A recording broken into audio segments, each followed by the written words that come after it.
You are listening to Continuous Flow, your Kanban guide for software teams. Subscribe to keep up to date on our latest audiobooks. Continuous Flow, your Kanban guide for software teams. Chapter 1, The Promise of Flow, Why Kanban for Software? The Software Delivery Predicament. In the fast-paced world of software development, where innovation is constant and user expectations are ever increasing, many teams find themselves grappling with a common, frustrating predicament. Deadlines slip, budgets inexplicably bloat, and what seemed like a straightforward project twists into a tangled mess of dependencies and delays. Developers feel perpetually swamped, juggling multiple tasks, jumping from one urgent request to another, yet progress feels glacially slow. Project managers spend more time reporting on delays than facilitating delivery. Sound familiar? This relentless busyness often gives the illusion of productivity. Teams are running hard, putting in long hours, but the ultimate value for the customer, a working piece of software delivered on time, remains elusive. It's like a highway constantly jammed with cars. Every driver is working, pressing the accelerator, steering, maintaining speed, but the overall flow of traffic is abysmal. You move a few feet, then stop, move again, then stop.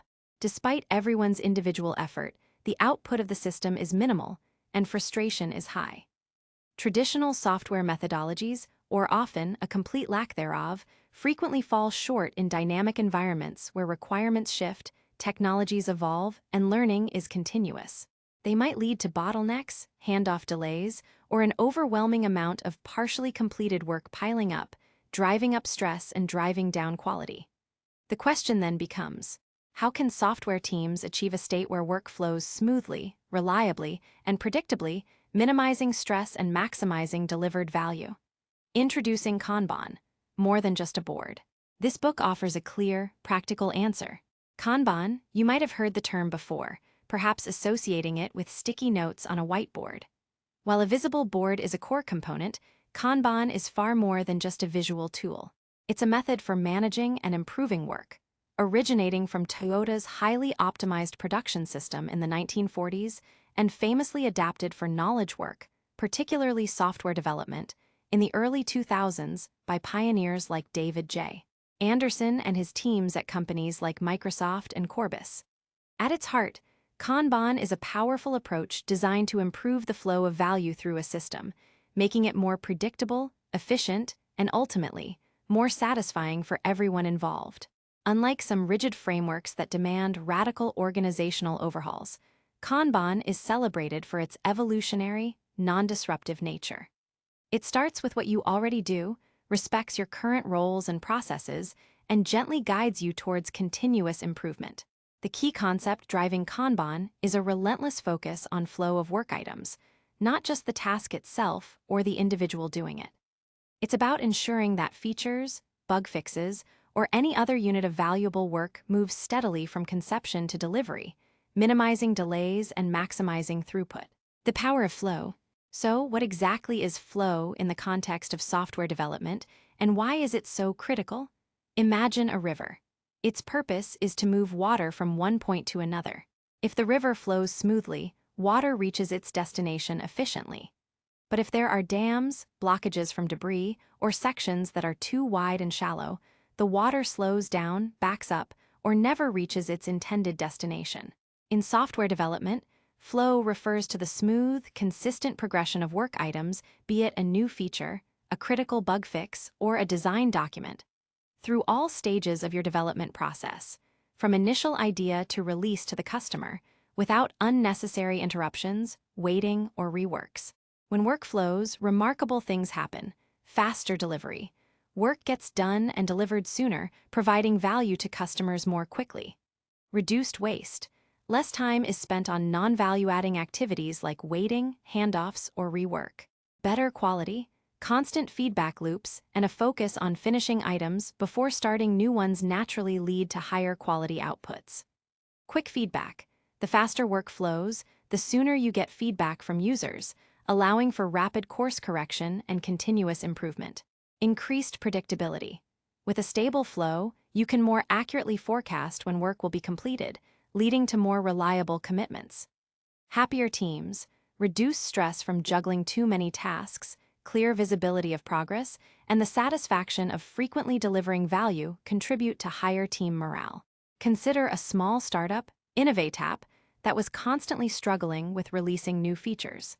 Their development team was always busy, working on 5 or 6 features simultaneously. User feedback was slow, and their release cycles were sporadic and unpredictable.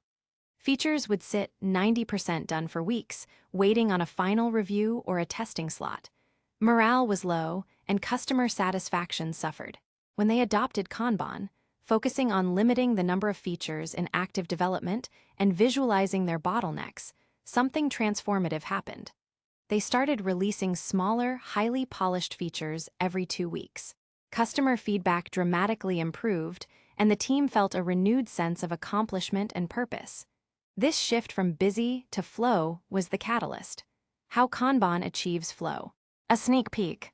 Kanban achieves this powerful state of flow through a few core, interconnected mechanisms that we will explore in detail throughout this book.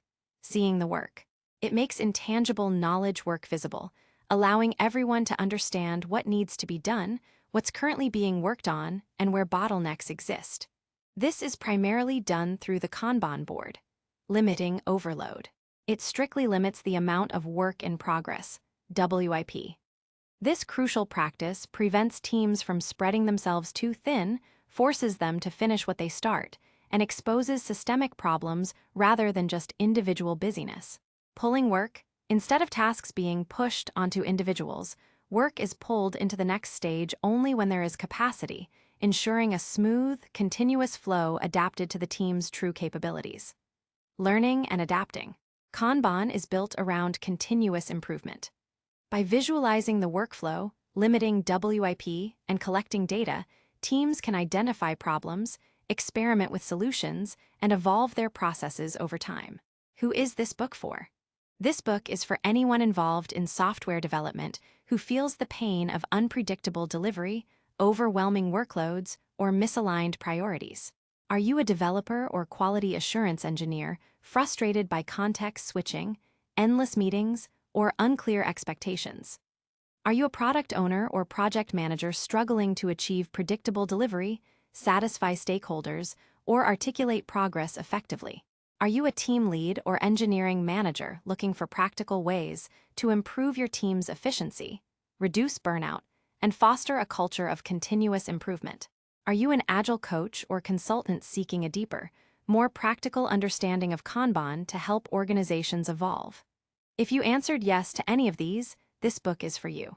We assume you have a basic understanding of software development concepts, but no prior in-depth knowledge of Kanban or advanced Agile methodologies is required. We start from the foundational principles and build up to practical implementation. What you will gain from this book. By the time you finish reading, you will have a comprehensive understanding of the Kanban method and how to apply it effectively in your software development environment. Specifically, you will gain a practical, step-by-step guide to understanding Kanban's core principles and practices, translating abstract concepts into actionable steps. Insights into optimizing flow, drastically improving your team's predictability, and enhancing collaboration across your development lifecycle. Strategies to overcome common challenges in adopting Kanban, from gaining team buy-in to managing resistance and sustaining progress. Confidence to apply Kanban principles immediately, whether you're starting a new team, improving an existing one, or simply curious about a more efficient way to build software. Kanban is not a silver bullet, but it is a powerful lens through which to view your work, identify inefficiencies, and relentlessly pursue excellence. It offers a path to build software with less stress, more predictability, and a greater sense of accomplishment. Let's begin your journey to continuous flow. Chapter 2, Deciphering Kanban, Principles and Practices at a Glance.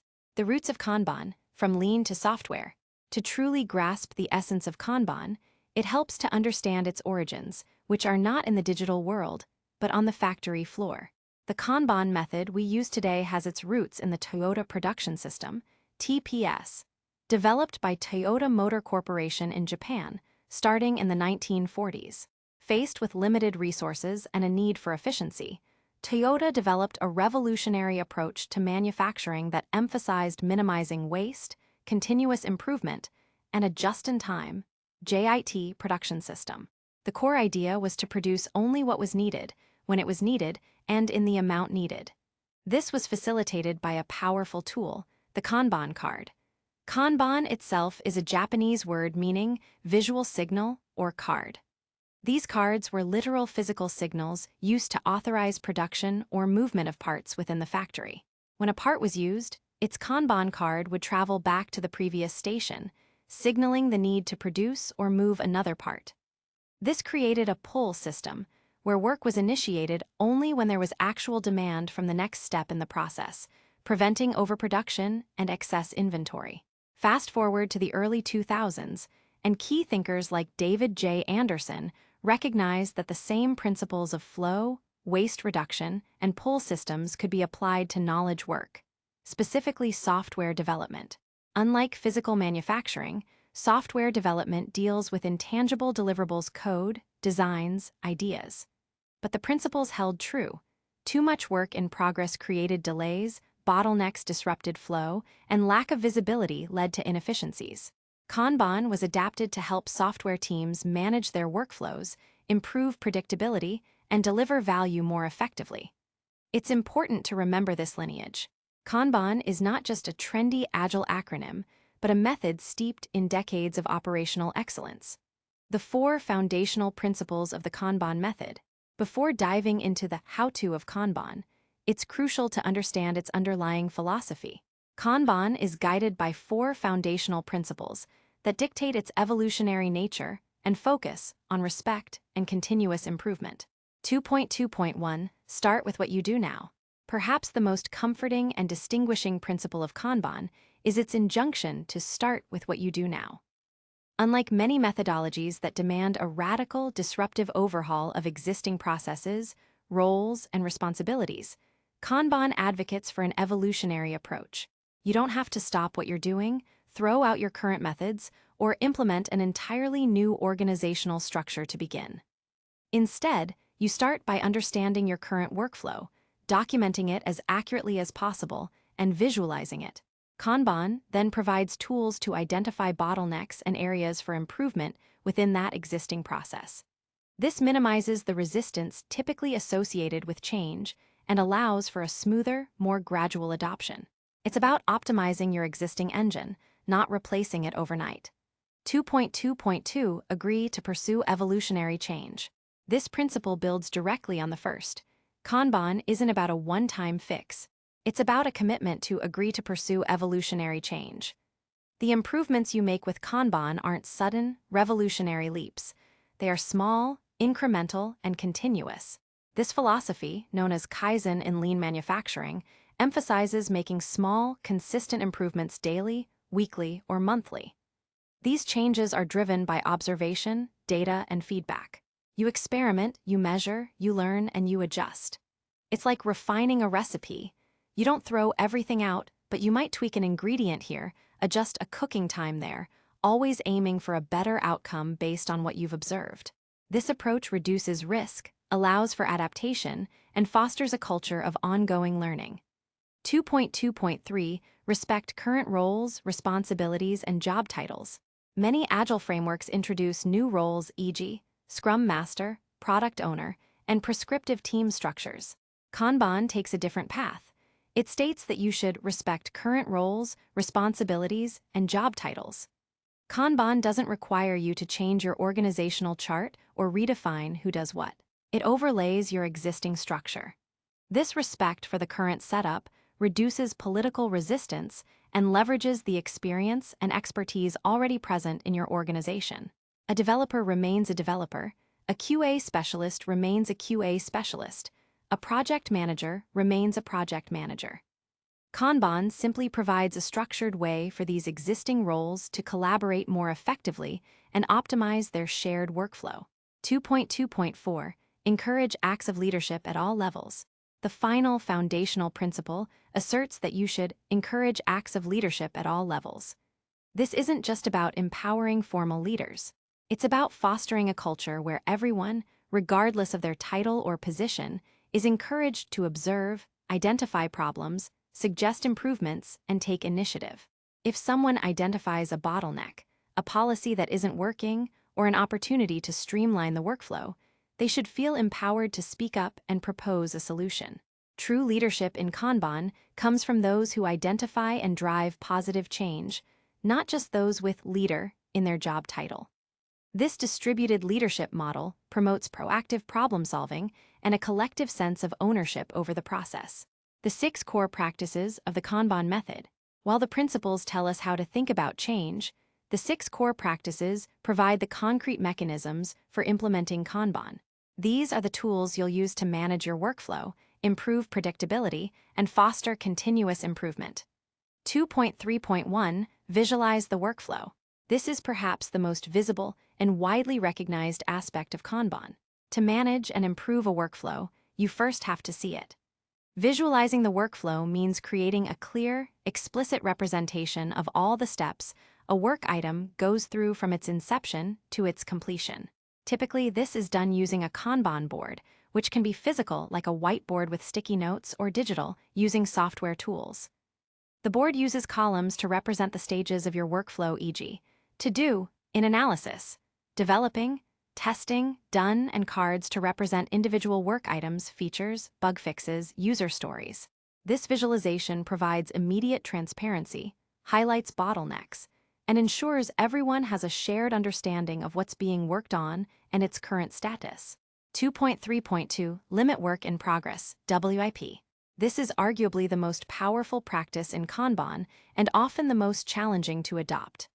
Limiting work in progress, WIP, means putting a cap on the number of work items that can be in any given stage, or sometimes, the entire system, at any one time.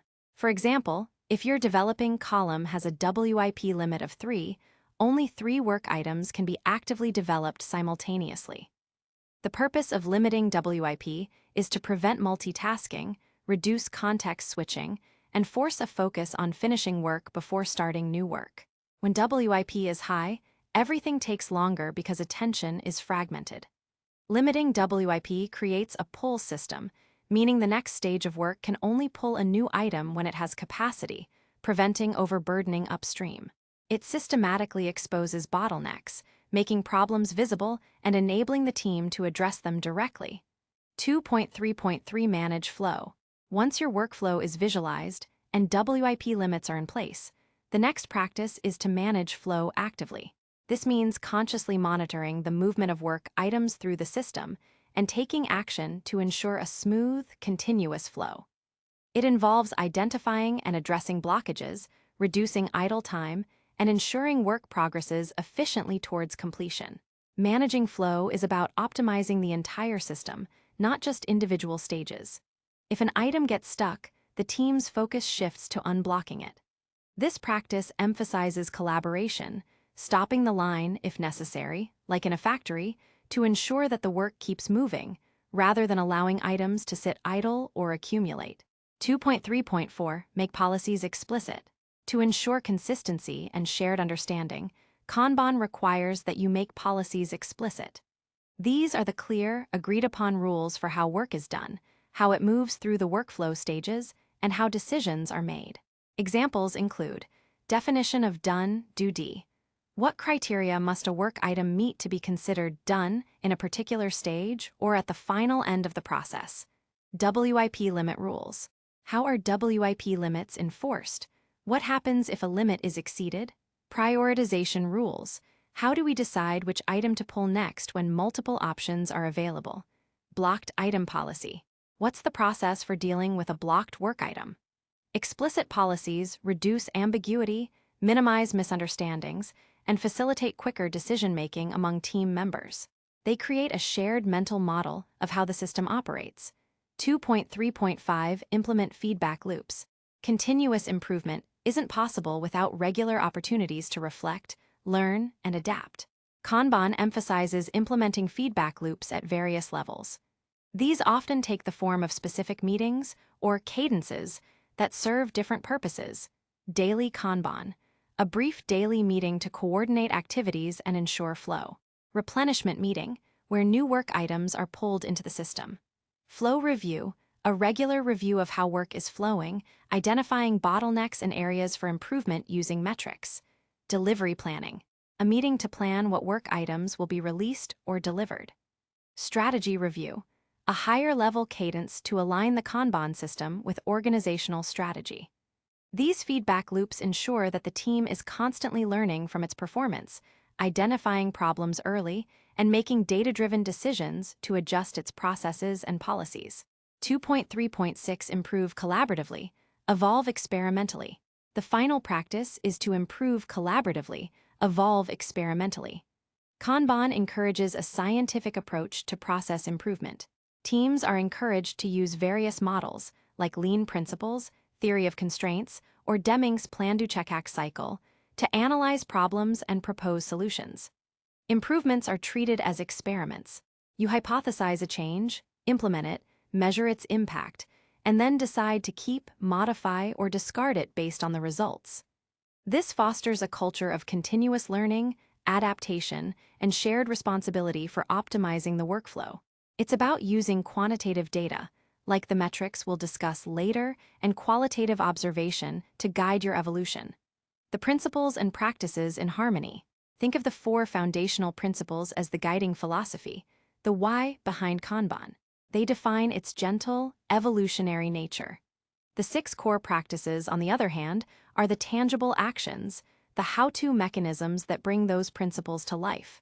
They are not independent but intrinsically linked. You visualize the workflow so you can then apply WIP limits. You limit WIP to manage flow more effectively. You make policies explicit to ensure consistency and improve collaboratively based on feedback from the system. Together, these principles and practices create a powerful, adaptable system that enables software teams to achieve continuous flow, predictability, and relentless improvement. With this overview in mind, let's now dive deeper into the first practical step, visualizing your workflow. Chapter 3, Visualizing Your Work, Designing the Kanban Board. The Power of Transparency, Why Visualize? In Chapter 2, we learned that the first core practice of Kanban is to visualize the workflow. This isn't just an aesthetic choice. It's a profound shift in how we manage work, especially in knowledge-intensive fields like software development. Knowledge work, by its very nature, is often invisible. A developer might be coding, but what does that truly mean? What specific feature are they working on? What's its status? Where is it in the overall delivery pipeline? Without visualization, these questions lead to endless meetings, status updates, and a general lack of clarity that breeds frustration and slows progress. The Kanban board is your window into the workflow. By making all work items visible and mapping them to their current stage, it transforms the intangible into the tangible. This transparency offers several powerful benefits. Shared understanding. Everyone on the team, and even stakeholders, can immediately see the state of work, priorities, and who is working on what. This fosters a shared mental model and reduces misunderstandings. Bottleneck identification. When work accumulates in a particular column on the board, it screams bottleneck. This visual cue makes problems immediately apparent, allowing the team to address them proactively rather than reacting when it's too late. Clear priorities. The board naturally highlights what work is next in line, helping the team focus on the most important items and ensuring value flows in the desired sequence. Efficiency gains. By exposing the actual workflow, the board helps teams identify areas of waste, delays, and inefficiency that might otherwise remain hidden. Think of it like shining a spotlight into a previously dark room. Once the light is on, you can clearly see the furniture, the obstacles, and the path forward. Anatomy of a Kanban board. While Kanban boards can vary greatly in complexity, they share common basic components. Understanding these building blocks is crucial for designing an effective board. 3.2.1 Columns, your workflow stages. The fundamental element of any Kanban board is its series of columns, which represent the distinct stages or steps in your team's workflow. These columns visually map the journey an item takes from its initial idea to its final completion. It's crucial that these columns represent actual states of work, not just roles. For example, instead of columns like developer's desk or QA's queue, you would have in development, ready for testing, or in testing. This distinction is important because it focuses on the flow of work, not the availability of a person. Typical columns for a software development Kanban board might look something like this. Backlog to-do/ideas, where potential work items reside, awaiting prioritization or selection. Ready for development/analysis, work items that have been refined and confirmed as ready for a developer to pick up. In development/coding, work actively being coded, designed, or implemented. Ready for review/code review, code complete, awaiting peer review. In review/code review, code actively being reviewed. Ready for testing/QAQ, past review, packaged, and ready for quality assurance. In testing/QA in progress, work actively being tested by QA, manual, or automated. Past testing/ready for deployment, confirmed as high quality and ready to be released. In deployment/releasing, work currently being deployed to production. Done/live, work that has successfully reached its final value delivering state and is available to users. Remember to map your specific workflow. If you have a separate design phase, an explicit user acceptance testing phase, or distinct pre-production environments, these should be reflected as their own columns. 3.2.2 Work items, cards, the units of value. Each piece of work that flows through your system is represented by a work item or card. This could be a user story, a bug, a feature, a technical task, or even a support request. These cards are moved from left to right across the columns as the work progresses. Information typically found on a Kanban card includes title, short description, a concise summary of the work, e.g., implement user login, fix payment gateway bug, ID reference, a unique identifier, e.g., JIRA ticket number, internal ID. Assignees, who is currently working on the item. Type of work, differentiated by color or icon, e.g., blue for feature, red for bug, yellow for technical debt. Priority, visual cues, e.g., a star, a specific color border to indicate urgency or importance. Status indicators, small sticky dots or flags for specific issues, e.g., blocked, waiting. The goal is to provide just enough information to understand the item without cluttering the card. For instance, on a physical board, a simple sticky note might have the title and assignee. More detailed information often lives in an associated digital tool or document. 3.2.3 Swim lanes, optional but powerful. While columns define the workflow, swim lanes are horizontal lanes that can be added to a Kanban board to categorize or partition work items based on different criteria. They function much like the swim lanes in a swimming pool, keeping different types of work separate but moving in parallel through the same workflow stages. Common uses for swim lanes in software development include classes of service, differentiating work based on its urgency or risk, e.g., an expedite lane for critical bugs that bypass normal prioritization, a standard lane for regular features. We'll dive deeper into classes of service in Chapter 5. Different product lines projects. If a single team works on multiple distinct products or projects, a swim lane for each helps keep them visually separated. Types of work, separating planned feature development from unplanned bug fixes or operational support. Swim lanes are optional, and for a first board, it's often best to omit them to keep things simple. Introduce them later as your team gains experience and identifies a clear need for further categorization. Designing your first software Kanban board. Practical steps. Ready to create your own board? Here's a practical step-by-step guide. Step 1. Understand your current workflow value stream mapping. Before you draw a single column, gather your team and collaboratively map out how work actually gets done right now, not how you think it should get done. This is often called value stream mapping. Take an example of a typical work item, e.g., a new feature, and trace its journey from concept to delivery. Ask questions like, what's the very first thing that happens when we decide to build something? What are the handoffs? Where does work typically wait? Who touches the work at each stage? Record every significant step. You'll likely discover hidden informal steps or unexpected waiting periods. Step 2. Start simple, focus on major handoffs. Don't overcomplicate your first board. Resist the urge to create a column for every tiny subtask. Instead, identify the 3 to 7 major, distinct stages where the state of the work item visibly changes, and where there's often a handoff from one person or group to another. A very simple starting board might be: backlog ready for dev in test, done. Step 3, map to columns. Once you have your core workflow stages, translate them directly into columns on your physical or digital board. Label them clearly and concisely. Self-correction example. If your team does a lot of peer code review and reviews consistently cause delays, it might be beneficial to separate in development into in development and ready for code review in code review to make that stage's WIP and bottlenecks visible. Step 4, define definition of done. Do D for each state transition. For each step on your board, clearly define what done means before a work item can move to the next column. This is a critical element of making policies explicit. Chapter 6. Example for ready for dev to in dev, code spec approved, all dependencies clarified, ready to start coding. Example for in dev to ready for testing, tests written and passing, unit tests passing, code reviewed and merged to main, deployed to staging environment.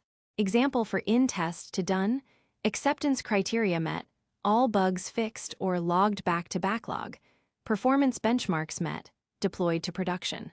Writing these definitions as simple bullet points next to the respective column helps prevent confusion and ensures consistent quality. Step 5, physical versus digital boards. Physical board, a large whiteboard or wall space with sticky notes. Pros: highly visible, tactile, encourages spontaneous team interaction, easy to set up initially with low cost. Excellent for co-located teams. Cons: not accessible remotely, doesn't easily store historical data metrics, requires manual updates. Digital board: software tools like Jira, Trello, Azure DevOps, Asana, Monday.com, or specific Kanban tools. Pros: accessible remotely, automatically collects metrics, supports complex workflows and integrations, scalable. Cons: can be less visible in a team room, might introduce overhead with tool configuration, can sometimes abstract away the immediate impact of movement. For a team new to Kanban, especially if co-located, starting with a physical board is highly recommended. The physical act of moving a sticky note, the immediate visibility, and the tangible nature of the work often provide a deeper initial understanding and foster team collaboration more effectively. Once the team solidifies its workflow and policies, migrating to a digital tool for remote accessibility and metrics collection becomes a more natural, informed step. Evolving your board. Beyond the basics, your Kanban board is not a static artifact carved in stone. It is a living, breathing representation of your workflow. As your team learns, improves, and your processes evolve, so too should your board. You might discover a new bottleneck that warrants an additional column. You might realize that certain types of work need their own swim lanes. You might change your definition of done for a particular stage. Regular review of your board, perhaps in your daily Kanban meeting or during a flow review, is essential to ensure it accurately reflects how you work and continues to provide valuable insights. The goal is always to maximize clarity and efficiency, and your board is the primary tool for achieving that visual transparency. Now that we have a solid understanding of how to visualize our work, the next critical step is to learn how to manage the amount of work in our system. This brings us to the most impactful practice, limiting work in progress. Chapter 4, The Heart of Kanban, Limiting Work in Progress WIP. The Peril of Too Much Work, Why High WIP Hurts. In Chapter 3, we discuss the power of visualizing your workflow. While a beautifully organized Kanban board offers clarity, it's merely a window into your process. The real magic, and often the greatest challenge, comes with the second core practice of Kanban: limit work in progress WIP. This single practice is so fundamental that many consider it the heart of Kanban. Without it, your Kanban board is just a fancy to-do list. To understand why limiting WIP is so crucial, let's first explore the perils of having too much work in progress. Imagine a software developer trying to juggle 3 different features, responding to a critical bug, and participating in 2 different code reviews, all within the same day. This scenario, common in many teams, leads to context switching costs, Every time you switch from one task to another, there's a cost. Your brain needs time to reboot and load the new context, code base, or problem domain. Studies have shown that even short interruptions can cost significant time as you try to regain focus. With multiple tasks open, this cost multiplies, leading to inefficiency and errors. It's like trying to make 3 different dinners simultaneously, constantly switching between chopping vegetables for one, stirring another, and preheating for the third. Nothing gets done efficiently. Increased lead times. When you have many items in progress, each one spends more time waiting for attention rather than actively being worked on. This dramatically stretches the time it takes for any single item to move from start to finish. Things take longer, customers wait longer, and feedback is delayed. Reduced quality. High WIP often leads to rushed work. With so much on the plate, corners get cut, detailed reviews are skipped, and bugs are more likely to sneak into the final product.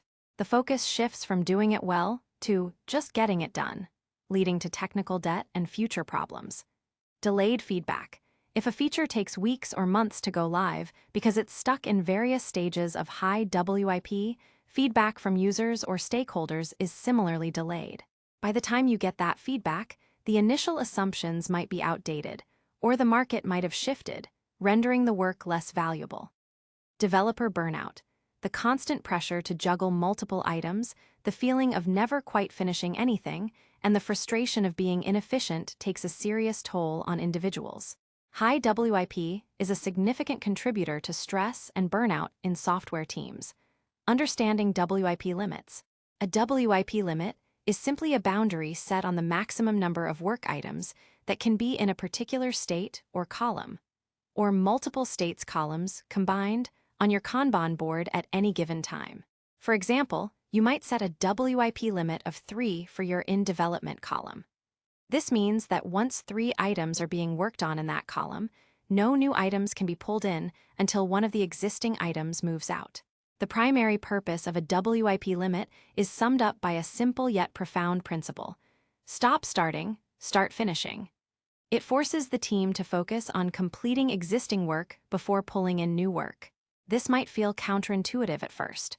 Wouldn't you get more done by working on more things at once?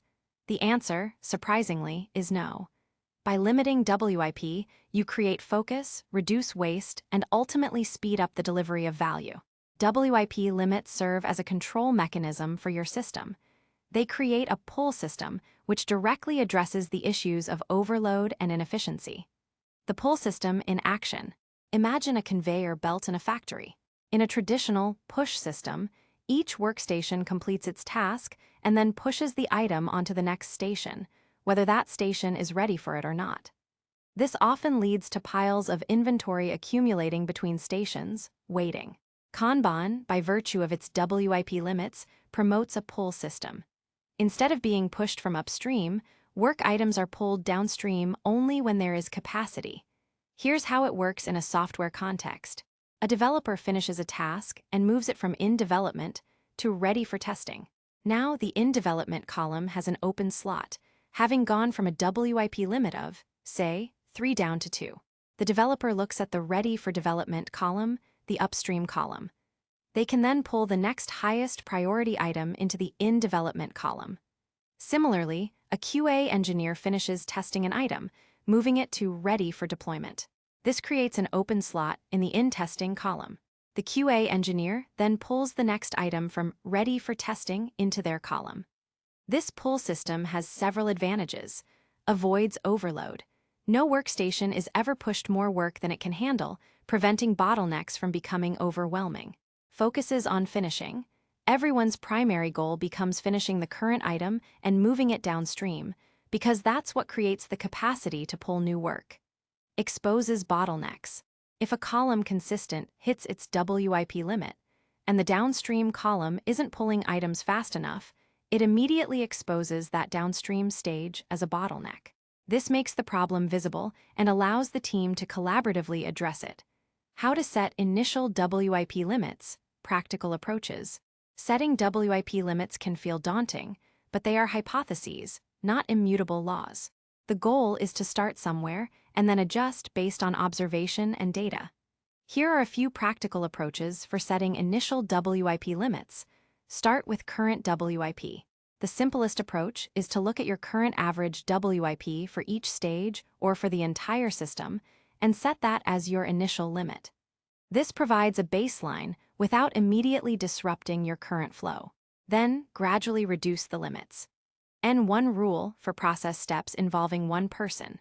For stages often handled by a single person at a time, e.g., code review if only one reviewer is available at a time, or testing if only one QA person is consistently working, set the WIP limit to the number of people -1 for that stage, or sometimes even less. The idea is to create a slight pressure to finish and expose bottlenecks. For a development column, a common starting point might be slightly less than the number of core developers actively engaged in that stage. Example: if you have 4 developers and you want to ensure they can collaborate and swarm, you might start with a WIP limit of 3 or 4 for the in-development column. Per column limits. This is the most common approach. Set independent WIP limits for each column or significant stages comprising multiple columns on your board. This allows you to fine-tune the flow at each step. Collective limit.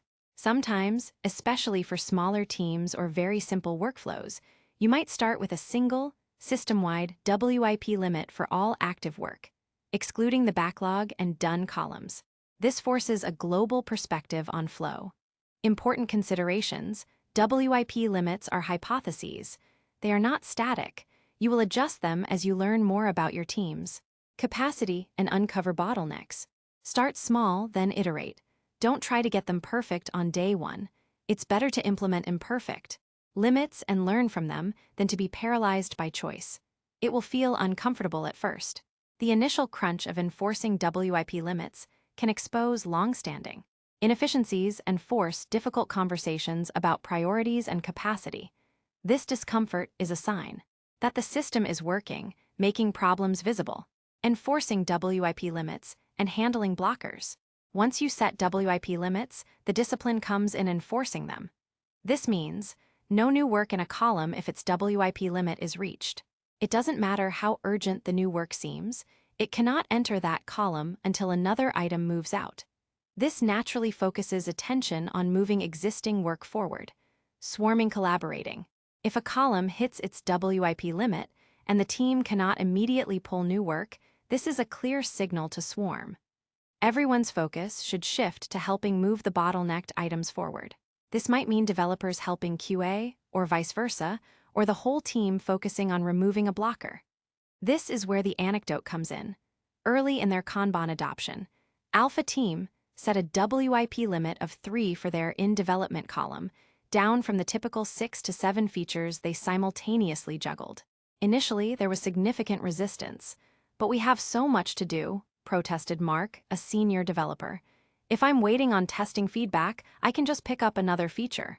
The team lead, Sarah, insisted they stick to the limit. For the first few days, Mark and other developers found themselves idle briefly, waiting for a slot to open up. This forced idleness felt productive. However, it also prompted them to proactively ask QA if they could help test, or reach out to product owners to clarify requirements on items destined for testing, or even pair with other developers to finish complex features faster. Within a week, they noticed their cycle time, how long it took for a feature to go from start to finish, had noticeably decreased, and they were producing fewer bugs. The WIP limit forced them to collaborate and focus on finishing, rather than just starting. Handling blocked items. Work items will inevitably get blocked, waiting for an answer from an external team, a server issue, a third-party dependency. When an item is blocked, it's typically excluded from the WIP limit for its column, as it's not truly in progress. However, it should be visually flagged, e.g., a red sticky note, an indicator icon in a digital tool, and prominently displayed so the team can focus on removing the impediment. The team's collective goal shifts to unblocking it, rather than just pulling new work. The ripple effect of WIP limits. Implementing and adhering to WIP limits has a profound ripple effect across your software development process. Clearer focus. By working on fewer things at once, individuals and teams can dedicate their full attention, leading to higher quality and faster completion. reduced waste. Less context switching, less idle work, fewer errors, and faster feedback all contribute to a significant reduction in waste. Improved transparency. Bottlenecks become glaringly obvious on the board, forcing conversations about systemic issues rather than individual performance. Faster feedback cycles. With a clearer flow, work moves through the pipeline faster, enabling quicker feedback from users and stakeholders, which in turn leads to better product decisions. Better predictability. Stable WIP limits lead to more predictable flow, allowing for more reliable forecasting of when work will be completed. WIP limits are not a rigid constraint, but a powerful lever for improvement. They create a healthy tension in the system that reveals problems and creates a strong incentive to solve them. By forcing your team to stop starting and start finishing, you're not just moving cards across a board. You're building a highly efficient, predictable, and ultimately happier software delivery engine. Chapter 5: Managing Flow, Pull Systems, and Optimize Delivery. Beyond WIP limits. Actively managing flow. In Chapter 4, we explored the critical practice of limiting work in progress, WIP. We learned that WIP limits are magnets that expose bottlenecks, forcing the team to focus on finishing rather than starting. However, merely exposing bottlenecks isn't enough. The goal is to address them and continuously improve the overall flow of work throughout your system. This brings us to the third core practice of Kanban: manage flow. Managing flow is the active, ongoing process of observing, measuring, and improving how work items move through your Kanban system. It's the daily responsibility of the team to ensure that work doesn't get stuck, and that value is consistently delivered to the customer.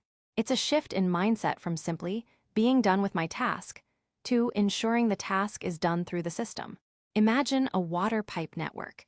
WIP limits might tell you where the pipes are getting clogged. Actively managing flow means constantly monitoring the pressure, flow rate, and identifying any new blockages, then taking immediate action to clear them. It's about optimizing the entire delivery pipeline, not just individual sections. The pure pull system, how it works. Kanban operates on a pull system, a fundamental concept borrowed directly from lean manufacturing. This stands in stark contrast to traditional push systems common in many software development environments. In a push system, work is pushed from one stage to the next, often based on a predefined schedule or a master plan, regardless of whether the next stage has the capacity to handle it. This inevitably leads to queues, idle inventory, partially done work, and a buildup of WIP that clogs the system. It's like a chef continuously sending food to a waiter, even if the waiter is already overloaded with plates. The food simply sits in the service window, getting cold.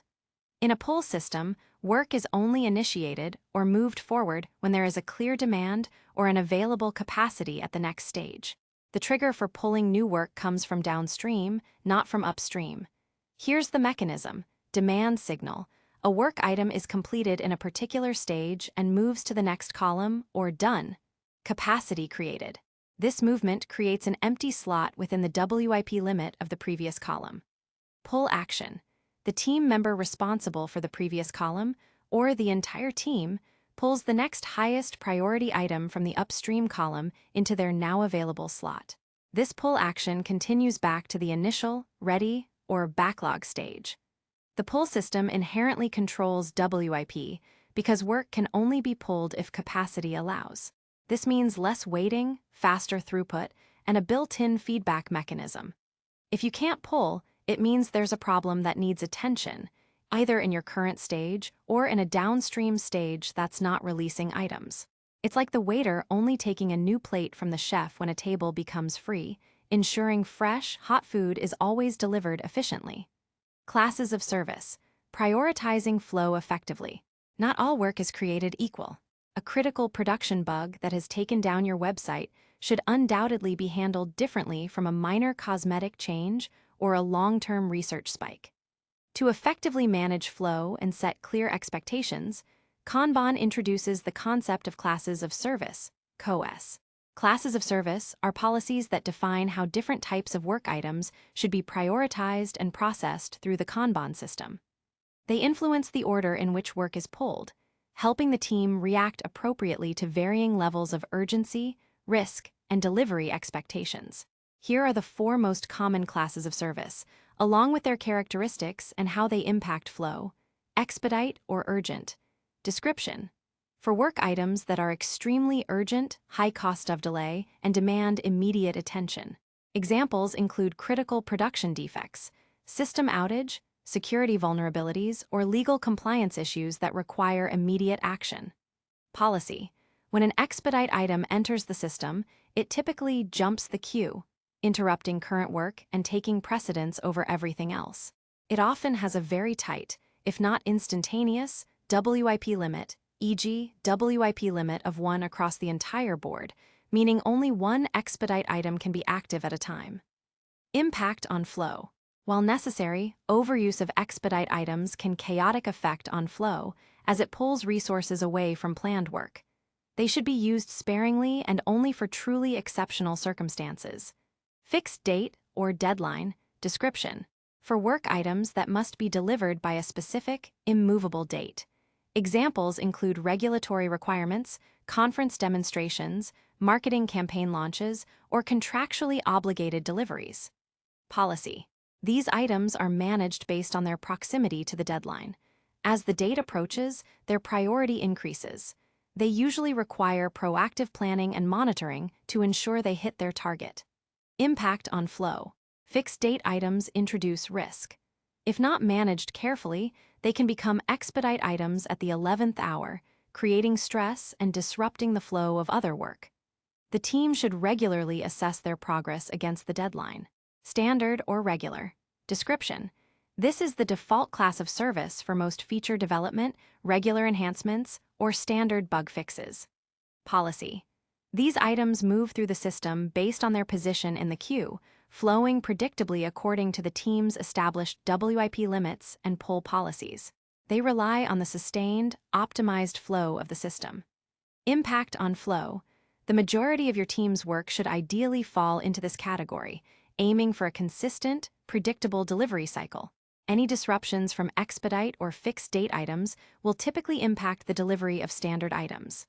Intangible or low risk/low urgency. Description: work items that typically have no immediate deadline and whose cost of delay is low or difficult to quantify.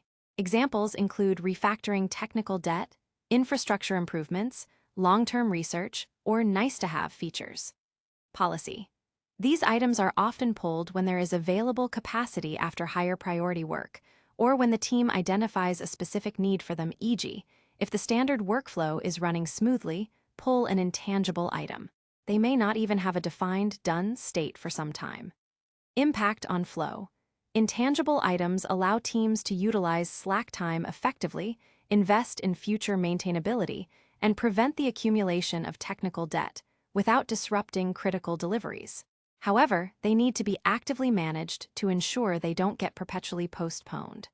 By visually differentiating work items by their class of service, e.g., using different colored cards or swim lanes, the team gains immediate clarity on how to prioritize and pull work when a slot becomes available.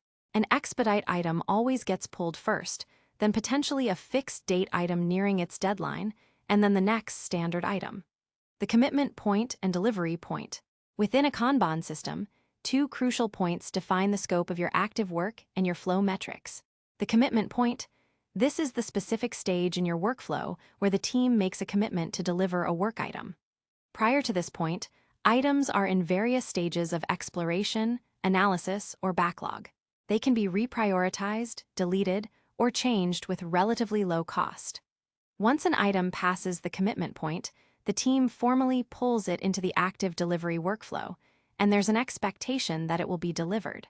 In many teams, this happens when an item moves from an ideas or backlog column into the first WIP limited column of the active development process, e.g., ready for development. This is often coupled with a replenishment meeting, where the team selects and commits to new work items, which we'll discuss in Chapter 6. The delivery point. This is the moment a work item is truly done and delivered into the hands of the customer or made available for their use. It's the ultimate goal of the flow. For a software team, This might mean successfully deployed to production or integrated into a shippable product. The time measured from the commitment point to the delivery point is known as lead time, a key metric we will explore in Chapter 7. These defined points clearly demarcate when you start measuring predictable delivery and when you stop measuring it for a given work item. They ensure disciplined focus on delivering committed work. Active flow strategies. Beyond WIP limits and classes of service, teams employ various strategies to actively manage and improve flow. Swarming. When a work item gets stuck or becomes a bottleneck, the entire team, or a significant portion of it, converges to help resolve the issue. If the testing column is full, developers might temporarily help with testing. If a complex feature is struggling, multiple developers might pair on it. Swarming ensures that the most important work moves forward quickly, leveraging the collective intelligence and capacity of the team. This directly addresses the problems exposed by WIP limits. Cross-training. Encouraging team members to learn skills beyond their primary specialization, e.g., a developer learning basic testing, a QA engineer learning about deployment pipelines. Cross-training doesn't mean everyone is a generalist, but it increases the team's flexibility, allowing them to shift focus and help alleviate bottlenecks when they arise. Reducing batch size. Instead of working on large, complex features, breaking down work into smaller, independent, shippable increments. Smaller batches flow through the system faster, reduce lead time, minimize risk, and enable earlier feedback. A large feature that might take weeks to build and test might be broken into several smaller stories, each deliverable within a few days. Managing blockers proactively. Establish a clear, explicit policy. Remember, make policies explicit from Chapter 2 for identifying, escalating, and resolving impediments. Blocked work items should be highly visible on the board and become the entire team's priority until resolved. Managing flow is not a set-it-and-forget-it activity. It requires constant vigilance, disciplined adherence to WIP limits and pull policies, and an active commitment from the entire team to see work items through to completion. It is a continuous journey of observation, analysis, and collaborative action, leading to the predictable and efficient delivery of value that defines a high-performing Kanban software team. Chapter 6. Explicit policies and feedback loops, establishing clarity and improvement. In the previous chapters, we've learned how to visualize our workflow and the transformative power of limiting work in progress to manage flow. These are foundational. But for a Kanban system to truly thrive, ensuring consistency, clarity, and continuous adaptation, two more core practices come into play. Make policies explicit and implement feedback loops. These practices create the necessary structure and rhythm for effective flow management and evolutionary change. Explicit policies, defining the rules of the road. Imagine driving in a country where there are no road signs, no speed limits, and no agreed-upon rules for turning or stopping. Chaos would ensue. Similarly, in a workflow, if the rules for how work is done and how it moves are not clear, misunderstandings, inconsistencies, and delays will quickly emerge. This is where explicit policies come in. Explicit policies are the clearly defined, agreed-upon rules that govern the flow of work through your Kanban system. They reduce ambiguity, ensure everyone is on the same page, and empower team members to make consistent decisions autonomously. When policies are explicit, communication about why something is done in a certain way becomes much simpler, and conflicts are minimized. These policies are often written down and can even be displayed on or near the Kanban board for easy reference. While every team's policies will be unique, reflecting their specific context and workflow, here are some common and crucial types of explicit policies in software development. Definition of done, do for each stage. We touched on this in Chapter 3. For every column or significant transition point on your Kanban board, having a clear definition of done criteria is paramount. This specifies what conditions must be met for a work item to be considered finished in that stage and ready to move to the next. Example for in development to ready for testing. Code committed and reviewed. Unit tests written and passing.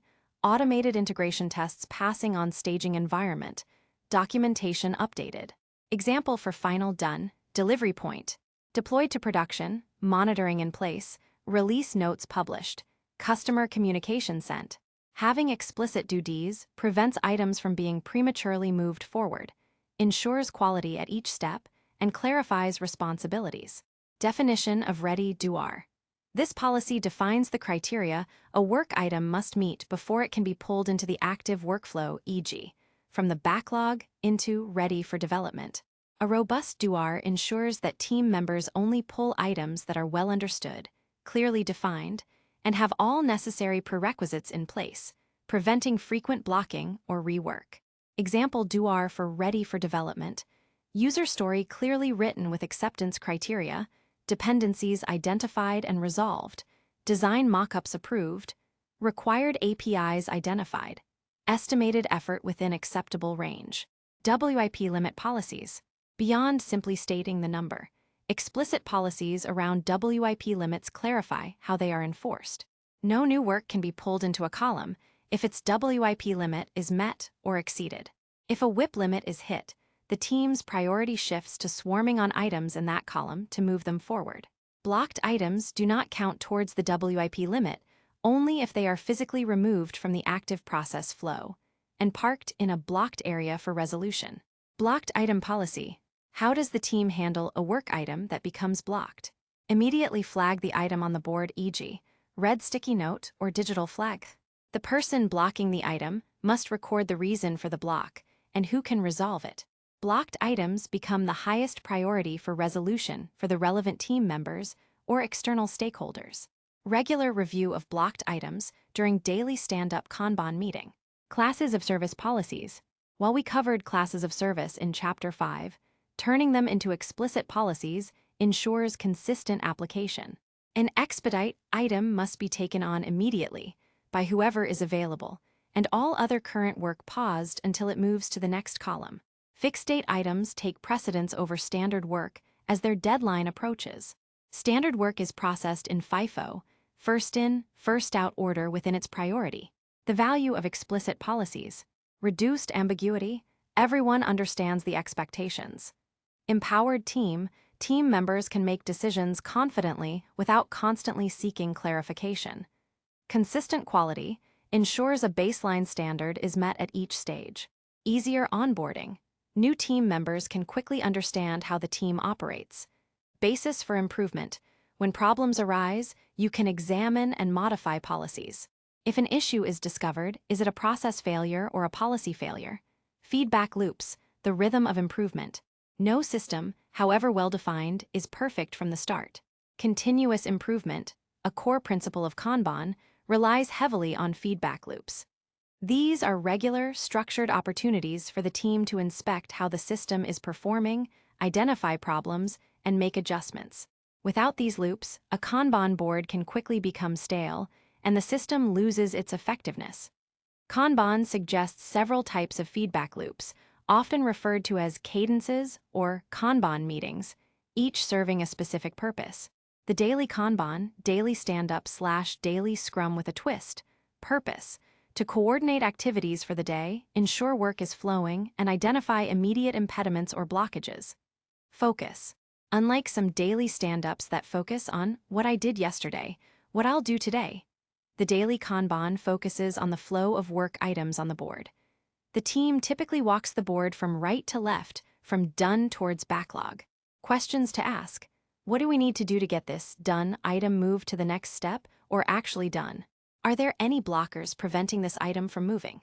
Is any WIP limit being violated? And if so, how do we address it? What is the most important item we need to pull next to facilitate flow? Outcome: clear understanding of current status, identification of items blocked or slowing down, and agreed-upon actions to keep work flowing. Replenishment meeting or Kanban planning meeting.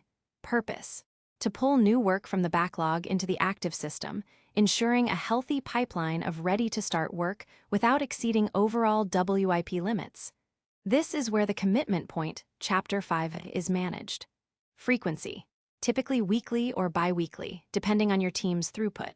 Participants: team members, product owners, or anyone involved in defining and prioritizing work. Process: review the ready for dev column or equivalent. If there's capacity, an empty slot created by items moving done. Discuss and agree on which high-priority items to pull next from the backlog into the committed flow. This is where initial discussions about classes of service might occur for new items. Flow review, purpose, to review the team's performance data and metrics, like lead time, cycle time, throughput from Chapter 7, to identify trends, patterns, and areas for improvement in the flow of work. Frequency, typically weekly or bi-weekly, a bit less frequent than replenishment. Participants, team members, team lead, potentially an Agile coach. Process, review cumulative flow diagrams, scatter plots, and other metrics. Discuss why things are taking longer shorter, where bottlenecks persist, and what experiments could be run to improve flow. This is a critical feedback loop for data-driven continuous improvement. Delivery planning meeting, purpose, to plan actual releases or deliveries of value to customers. This could be a scheduled release or a decision to release on demand. Frequency varies greatly by team. Could be on demand or a regular cadence, e.g., every 2 weeks monthly. Participants, team, product owner, relevant stakeholders. Process, review which items are ready for deployment or done, and decide which make up the next consolidated release, if any. Discuss any necessary pre-release checks or communications. Strategy review/operations review. Purpose, a higher-level feedback loop focused on strategic alignment, portfolio management, or addressing systemic organizational impediments that impact multiple teams or the entire value stream. Frequency, less frequent, perhaps monthly or quarterly. Participants, senior management, multiple team leads, product management. Process, review aggregated metrics, discuss market changes, adjust overall strategy, and allocate resources based on organizational priorities. The connection to PDCA. These feedback loops embody the Deming cycle, or PDCA, Plan, Do, Check, Act. Plan. In replenishment, you plan what work to do and define policies. Do. The team executes the work within the WIP limits, following explicit policies. Check. Flow reviews, delivery planning, and daily Kanban meetings allow you to check performance against expectations, using metrics and observation. Act. Based on the check, you act by adjusting policies, altering workflow, or prioritizing impediment removal. Explicit policies provide the framework, and continuous feedback loops provide the dynamic mechanisms for evolution and improvement. Together, they create a robust, adaptable system that keeps the software development engine humming smoothly, consistently delivering value, and continuously getting better. The next step is to measure this improvement, which leads us logically to the topic of metrics. Chapter 7, Metrics That Matter, Understanding Your Team's Performance. Up to this point, we've covered the fundamental principles of Kanban and its core practices: visualizing work, limiting WIP, managing flow, making policies explicit, and implementing feedback loops. You might be thinking, this all sounds great, but how do I know if it's actually working? How do I prove improved predictability and efficiency? This is where the fifth core practice, improve collaboratively, evolve experimentally, truly comes to life, and it relies heavily on quantitative data. In software development, we often rely on rough estimates, gut feelings, or anecdotal evidence to gauge progress. Kanban encourages a more scientific, data-driven approach. By measuring specific aspects of your workflow, you gain objective insights into your team's performance, identify areas for precise improvement, and can make more reliable forecasts. These are the metrics that matter. Why flow metrics are crucial. Traditional software metrics often focus on velocity, points per sprint, or resource utilization. Is everyone busy? While these can have their place, Kanban shifts the focus to flow metrics, which measure how quickly and consistently value moves through the system. These metrics are objective, reflect the entire workflow, and provide a much clearer picture of your delivery capabilities. Flow metrics are crucial because they provide objectivity, replace subjective opinions with hard data, identify bottlenecks precisely, show exactly where work is slowing down, enable predictability, allow for data-driven forecasting of delivery dates, measure improvement, provide a baseline to track the impact of process changes, support data-driven decisions, empower teams to make informed choices about their workflow. Key flow metrics: lead time, cycle time, throughput. The three most fundamental and powerful flow metrics in Kanban are lead time, cycle time, and throughput. 7.1.1 Lead time. Definition. Lead time measures the total time it takes for a work item to go from the moment a customer requests it to the moment it is delivered to the customer. This typically encompasses the entire value stream from idea generation through requirements, development, testing, and deployment. What it tells you: this is the ultimate customer perspective metric. It directly reflects how quickly you can respond to market demands and deliver value. A shorter and more predictable lead time means happier customers and a more agile business. Measurement. It's typically measured from the moment an item is entered into the system, e.g., in your backlog, to the point it reaches done, your delivery point. 7.1.2 Cycle time. Definition. Cycle time measures the total time an item spends in active work within your defined Kanban system. This usually starts from the moment a team commits to working on an item, your commitment point, typically when it enters the first WIP limited column, until it reaches the delivery point. What it tells you: this is the team perspective metric. It reflects the efficiency of your team's internal process flow. A shorter cycle time indicates a more efficient and less interrupted internal workflow. This is the metric usually most directly impacted by your WIP limits and flow management efforts. Measurement. Measured from the moment an item is pulled into the in progress or first WIP limited column until it hits done. Relationship between lead time and cycle time. Lead time is always equal to or greater than cycle time. The difference between them often represents time spent waiting in the backlog before being committed to. Reducing both is desirable, but often cycle time is the one the team has most direct control over reducing through Kanban practices. 7.1.3 Throughput. Definition. Throughput measures the number of work items, cards, successfully completed and delivered by your team within a specific period, e.g., per day, per week, per month. What it tells you: this is your delivery rate or capacity. A high and stable throughput indicates a consistent and productive delivery system, producing a steady stream of value. Measurement. Count of items moved to done within a given time frame. Relationship with WIP and lead cycle time, Little's Law. These three metrics are mathematically related by Little's Law, a fundamental theorem from queuing theory. In a stable system, Little's Law states, average lead time equals average WIP/average throughput. This seemingly simple formula has profound implications. It shows that to reduce average lead time, and thus cycle time, you can either reduce your average WIP or increase your average throughput. Since WIP limits directly control WIP, and Kanban practices tend to stabilize throughput, Little's Law becomes a powerful tool for understanding and predicting your system's performance. It scientifically validates why limiting WIP is so impactful in reducing delivery times. No amount of being busy can overcome the mathematical reality of Little's Law.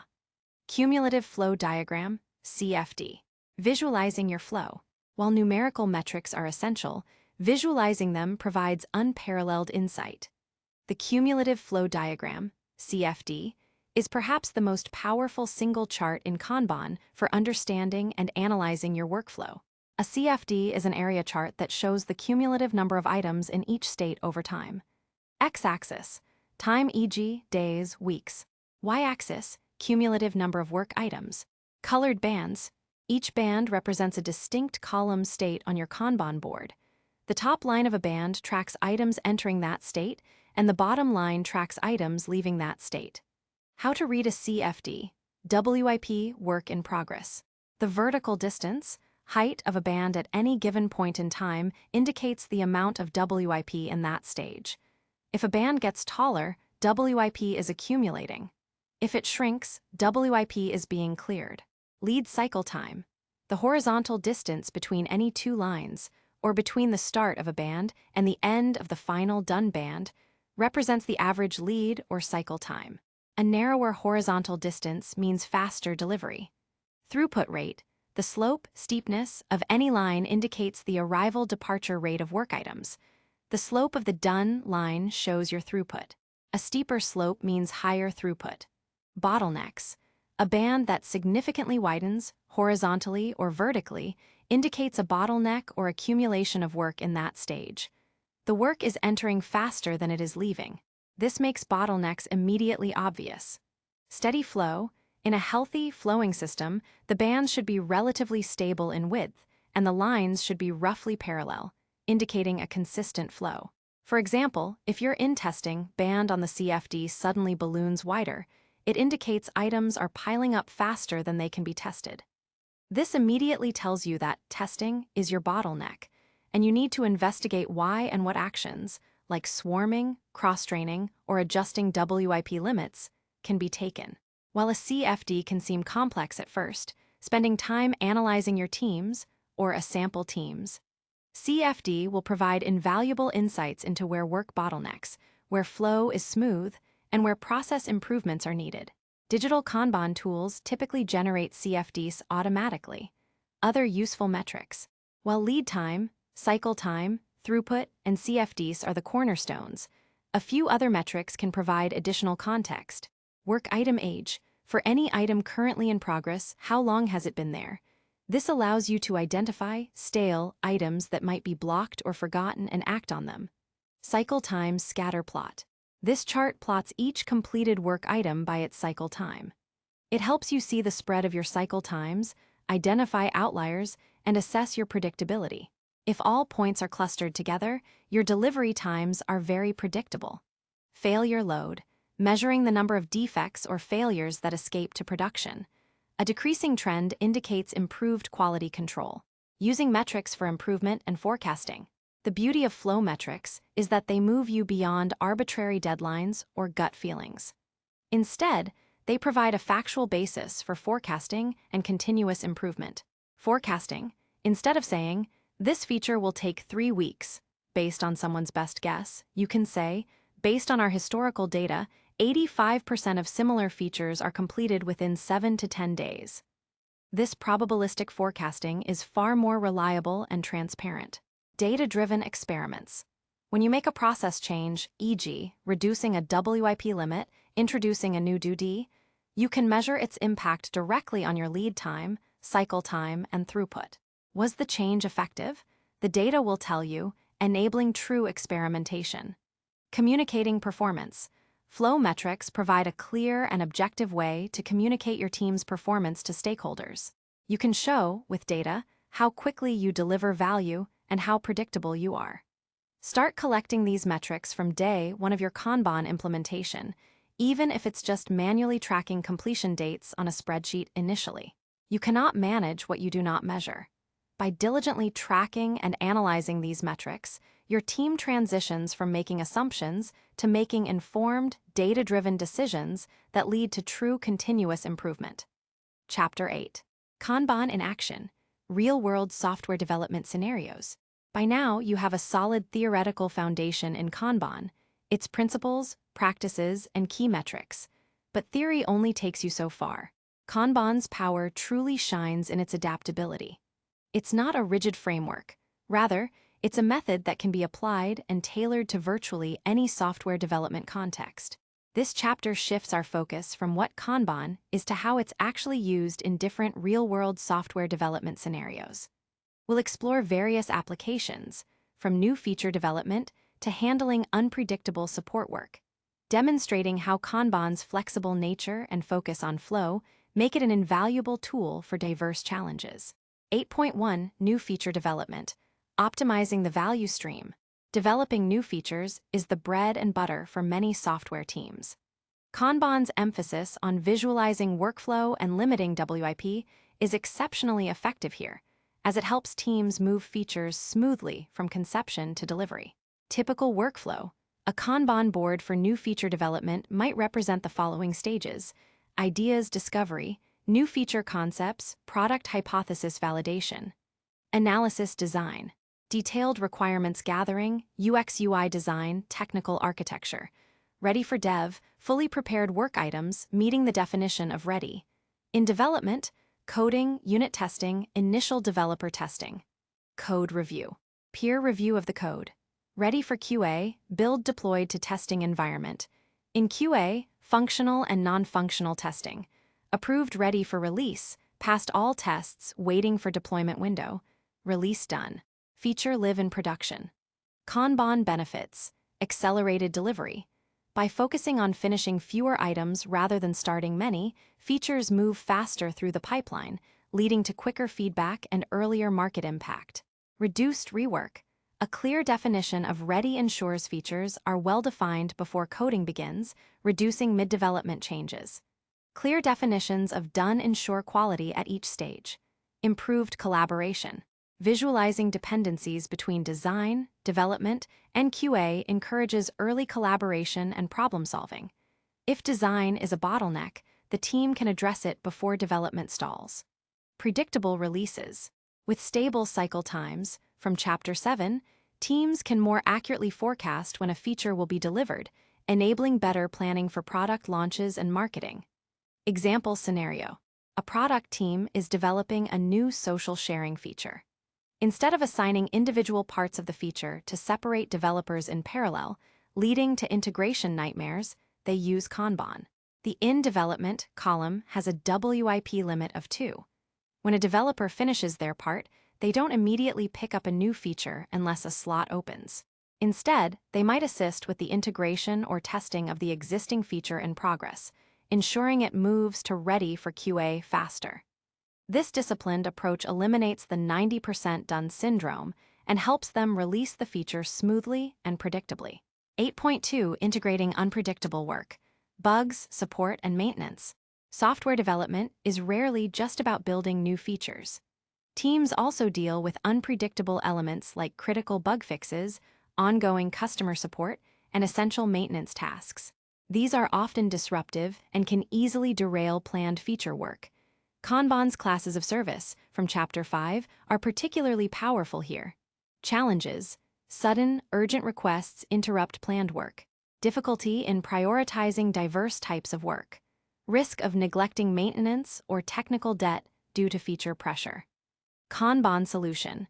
Utilize different swim lanes or card types on the board, each configured with specific classes of service. Expedite lane, emergency bug fixes. A dedicated swim lane with a very low WIP limit, often one for critical production issues. Work in this lane takes immediate precedence. Fixed date lane. For bugs that must be resolved by a specific SLA or features tied to external deadlines.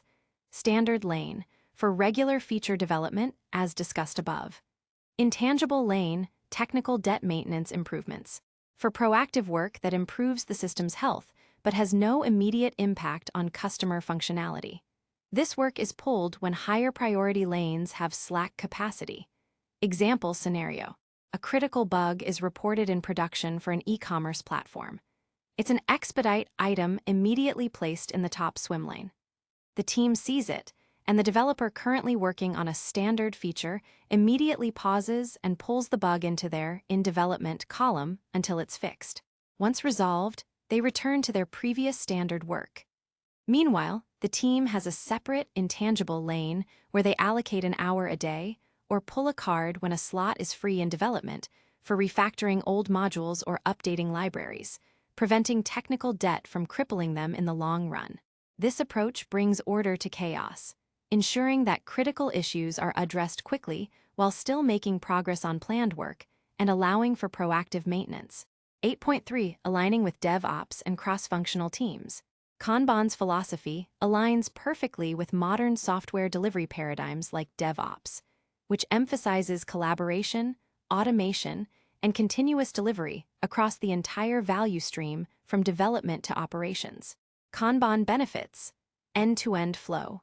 A single Kanban board can represent the entire value stream, often extending beyond just development to include deployment, infrastructure provisioning, and monitoring. This fosters true collaboration across traditionally siloed functions. Visibility of bottlenecks across the chain. If deployments are consistently slow, the CFD will reveal this immediately, pinpointing deployment or ops approval as a bottleneck stage. Shared ownership. When everyone sees the full picture, from coding to going live, it encourages shared responsibility for the entire delivery process, not just their individual part. Example scenario. A team embraces DevOps practices. Their Kanban board includes columns like ready for review, code review, ready for build, build in progress, ready for deployment, deploying, and monitoring.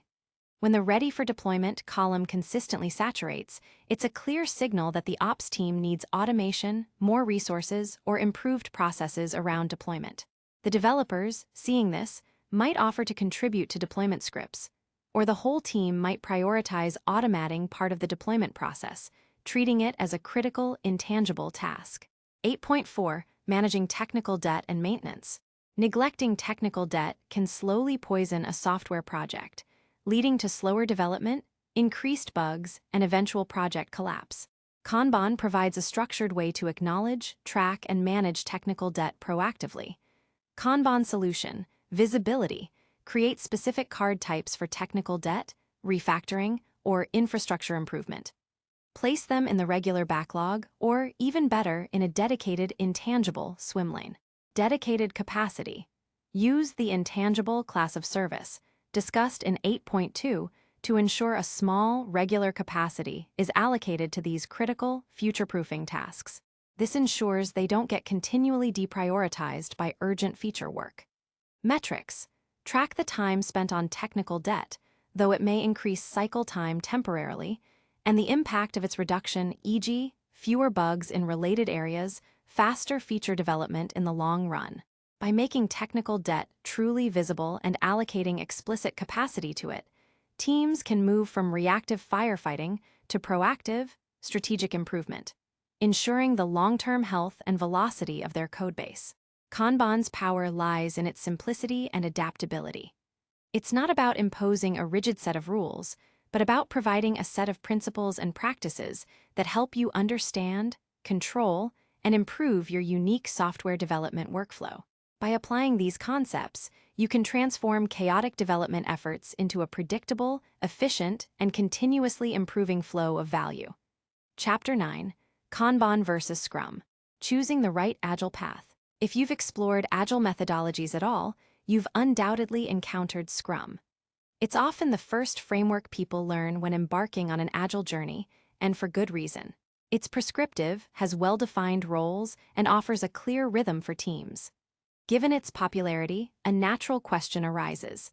How does Kanban compare to Scrum, and when should you choose one over the other? This chapter will clarify the similarities and differences between these two powerful Agile approaches. It's not about declaring a winner. Both are incredibly effective in their contexts. Instead, it's about understanding their distinct philosophies and mechanics to help you make an informed decision for your team or organization. 9.1. Shared values. The Agile Foundation. Despite their differences, Kanban and Scrum both stand firmly on the foundation of the Agile Manifesto. They share core values and principles, including individuals and interactions over processes and tools, working software over comprehensive documentation, customer collaboration over contract negotiation, responding to change over following a plan. Both aim for continuous improvement, adaptability, transparency, and delivering value to customers frequently. They both emphasize self-organizing teams and incremental development. They are essentially two different evolutionary paths towards achieving agility. 9.2. Scrum. A brief overview. Before we dive into direct comparisons, let's briefly recap the essence of Scrum. Scrum is a lightweight framework for developing and sustaining complex products. It's built on empiricism, which means working in a transparent way, frequently inspecting what's being done, and adapting based on experience. Scrum's core elements are sprints, fixed-length iterations, typically 1 to 4 weeks, during which a consistent team works to produce a done, usable, and potentially releasable increment. Roles. Product owner. Accountable for maximizing the value of the product resulting from the work of the Scrum team, manages the product backlog. Scrum Master. Accountable for establishing Scrum as defined in the Scrum Guide. Coaches the team, removes impediments, and facilitates Scrum events. Development team. Self-organizing and cross-functional professionals who do the work of delivering a potentially releasable increment. Events, ceremonies, sprint planning. To plan the work to be performed in the sprint. Daily Scrum, a daily 15-minute event for the development team to inspect progress toward the sprint goal and adapt the sprint backlog. Sprint review inspects the increment and adapts the product backlog if needed. Sprint retrospective inspects how the last sprint went with regards to individuals, interactions, processes, and tools, and identifies improvements. Artifacts product backlog, sprint backlog, increment. Scrum provides a strong rhythm and structure, making it ideal for teams that thrive on predictable, time-boxed cycles. 9.3 Kanban. A brief reiteration. As we've discussed throughout this book, Kanban is a method for defining, managing, and improving service delivery. Its core tenets are continuous flow, focused on relentlessly optimizing the process to get work items from start to finish without interruption. WIP limits, actively constraining the number of items in progress at any given time to improve flow and expose bottlenecks. Pull system, work items are pulled only when there's capacity, based on actual demand. Evolutionary change, starting with your current process and making small, incremental changes based on data and continuous learning. Respect for current roles, no prescribed roles, it overlays existing organizational structures. Feedback loops, cadences, a flexible set of meetings used for coordinating, reviewing flow, planning replenishment, and strategic alignment. Kanban is less prescriptive than Scrum and more focused on visual management and flow optimization. 9.4 Key differences, a comparative look. While both are agile, their mechanics and philosophical underpinnings lead to significant differences. Here's a comparative table summarizing their key distinctions. Feature Scrum Kanban. Pace rhythm time box sprints, e.g., 2 weeks continuous flow, on-demand delivery.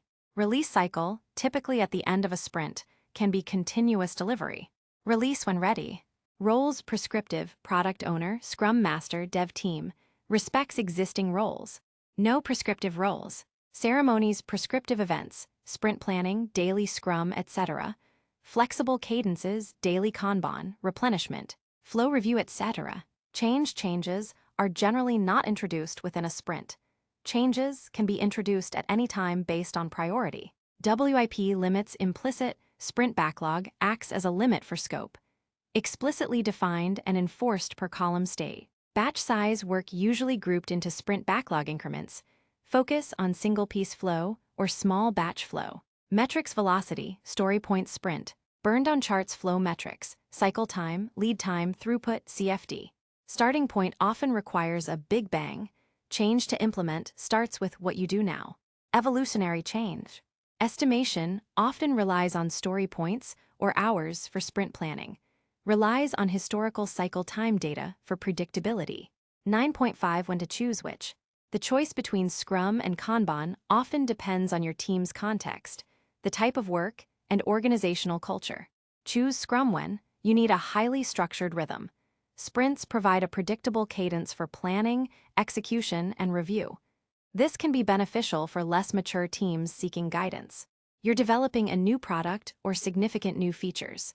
Scrum excels at complex product development where requirements might evolve, but you benefit from regular, coherent increments. Your team values commitment to a fixed scope within the sprint. The sprint goal and sprint backlog provide clear focus for a short period. Your team is relatively stable and cross-functional. Scrum thrives when the same individuals work together continuously. You desire clear, prescriptive roles and responsibilities. Scrum defines who does what, which can be helpful in setting expectations. Choose Kanban when your work is highly unpredictable or interrupt-driven. Teams handling operations, support, maintenance, or high-priority bug fixes benefit from Kanban's agility and anytime change management, e.g., expedite class of service. You prioritize continuous delivery. If you aim to release value to customers as soon as it's ready, without waiting for a sprint boundary. You prefer an evolutionary, non-disruptive change. Kanban allows you to improve your existing process without a sudden overhaul, making it easier to adopt in larger, more traditional organizations. You need to reduce lead time and improve predictability for individual items. Kanban's explicit WIP limits and focus on flow directly target these objectives. You have diverse work types with varying urgency. Classes of service provide a powerful mechanism to manage different priorities within the same workflow. Your teams have less stable membership or work on multiple value streams. Kanban's flexibility accommodates these situations more easily. You are already mature in your Agile practices and seek further optimization. Kanban can fine-tune highly efficient teams. 9.6 Hybrid approaches, Scrumban and Kanban-driven Scrum. It's not always an either-or choice. Many teams successfully blend elements of both Scrum and Kanban. Scrumban. This often starts as a Scrum team that introduces explicit Kanban practices. They might use a Kanban board, enforce WIP limits within their sprint, and focus more on flow metrics. The time boxing of the sprint might still exist, but the internal working style becomes more Kanban-like, emphasizing continuous delivery within the sprint. This is particularly common for teams who find Scrum's events helpful but want more flexibility in how work flows. Kanban-driven Scrum. Conversely, a Kanban team might borrow certain Scrum elements that fit their context, such as a regular, sprint review-like demo for stakeholders or a retrospective-like meeting to discuss team dynamics. The key is to remember that both Scrum and Kanban are tools to facilitate agility. The ultimate goal is to find the right blend of practices that helps your team deliver value effectively, predictably, and sustainably. Don't be afraid to experiment, inspect, and adapt based on what works best for your specific environment. The right choice is the one that empowers your team to continuously improve and achieve seamless flow. Chapter 10. Adopting Kanban, a step-by-step implementation guide. You've learned the what, why, and how of Kanban's principles and practices. Now, it's time to put that knowledge into action. Adopting Kanban is an evolutionary journey, not a revolutionary one. It's about making small, continuous improvements, building on existing strengths, and learning from your experiences. This chapter provides a step-by-step roadmap for implementing Kanban within your software development team, addressing common challenges along the way. Remember, the goal is not to perfectly implement Kanban from day one, but to start, observe, and evolve. Phase 1. Understanding your current workflow and getting started. Step 1.1. Assemble your core team and identify a champion. Action. Gather the individuals who are part of the value stream you want to improve. This includes developers, QA, product owners, and potentially operations or UI/UX specialists. Kanban principle alignment encourages acts of leadership at all levels. Tip: identify a team member who is enthusiastic about trying Kanban and can help advocate for and facilitate its adoption. This Kanban champion doesn't need to be a manager, but rather someone who inspires and guides. Step 1.2. Map your current value stream, visualize. Action, together with your team, draw out your current workflow from the moment an idea is conceived to its delivery to the customer. This can be done on a whiteboard, with sticky notes, or on a digital tool. Identify all the steps, handoffs, and where work typically waits. Focus on how work actually gets done, not how you think it should be done. Kanban practice alignment, visualize the workflow. Tip: don't skip this step. It exposes invisible cues and bottlenecks, setting the stage for meaningful improvements. Be honest about where the pain points are. Step 1.3. Design your first Kanban board. Action based on your value stream map, create your initial Kanban board. Define the columns that represent your workflow stages. Decide on the format, physical or digital, see Chapter 3. Keep it simple for the first iteration. Start with 3 to 7 main columns. Kanban practice alignment, visualize the workflow. Tip: if you're co-located, start with a large physical whiteboard and sticky notes. The tactile experience and immediate visibility often lead to better engagement and shared understanding initially. Phase 2. Visualizing and limiting work. Step 2.1. Populate your board with current work. Make work items explicit. Action: gather all the work items currently in progress or waiting in your informal queues and put them on the board as cards. Place each card in its correct column. This immediately creates transparency. Kanban practice alignment, visualize the workflow. Tip: use different colored cards or markers for different types of work, e.g., features, bugs, maintenance, see Chapter 8. This is an initial, informal step towards classes of service. Step 2.2. define initial work in progress (WIP) limits. Action, collaboratively set initial WIP limits for each column or for key stages. A good starting point is often the current average number of items in that stage or slightly less to create gentle pressure. Remember, these are hypotheses, not fixed rules. Kanban practice alignment, limit work in progress. Common challenge, resistance to WIP limits. Team members, especially those used to multitasking, might resist. Will get less done is a common concern. Overcoming resistance. Explain the why. Reiterate the science, Chapter 4, context switching costs, reduced lead time, increased throughput. Emphasize focus. WIP limits enable teams to focus on finishing, rather than just starting. This is about delivering more value faster, not just doing less. Start gently, begin with higher limits and gradually reduce them as the team becomes comfortable and bottlenecks are exposed. Highlight swarming. Show how limiting WIP encourages collaboration and swarming on blocked work, accelerating delivery as a team. Anecdote. A development team, initially skeptical of a WIP limit of 3 for the in-progress column, quickly found themselves actively helping each other test and fix issues on in-flight features, rather than starting new ones. This forced collaboration uncovered hidden dependencies and dramatically reduced their overall cycle time within weeks, converting the skeptics. Step 2.3. Define explicit policies, definition of done ready. Action. For each column, especially transitions, define clear definition of done criteria.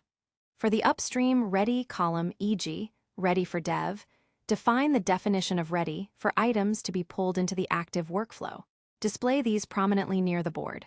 Kanban practice alignment, make policies explicit. Tip, keep policies concise and actionable. Involve the whole team in defining them to ensure buy-in and clarity. Phase 3. Implementing cadences and data collection. Step 3.1. Start your daily Kanban meeting. Action, begin conducting a short, daily meeting at your Kanban board. Walk the board from right to left, from done towards backlog. Focus on the flow of work, identifying blockers and what needs to happen to move items forward. Kanban practice alignment. Implement feedback loops. Tip, keep it brief and focused on the work, not on individual status reports. The goal is to synchronize and identify impediments to flow. Timebox it strictly, e.g., 15 minutes. Step 3.2.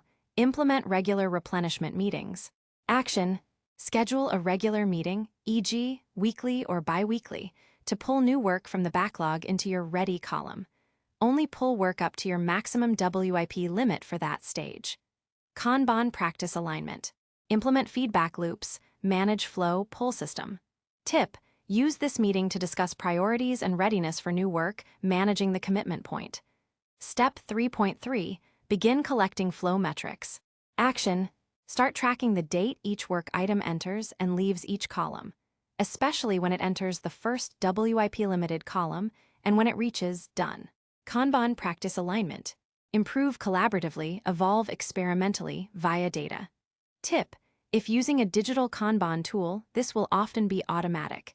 If physical, assign someone to record the dates. Even simple manual tracking will provide valuable data for calculating cycle time and throughput. Phase 4. Continuous evolution. Step 4.1. Conduct regular flow review meetings. Action. Periodically, e.g., bi-weekly or monthly, review your flow metrics, cycle time, throughput, cumulative flow diagram with the team.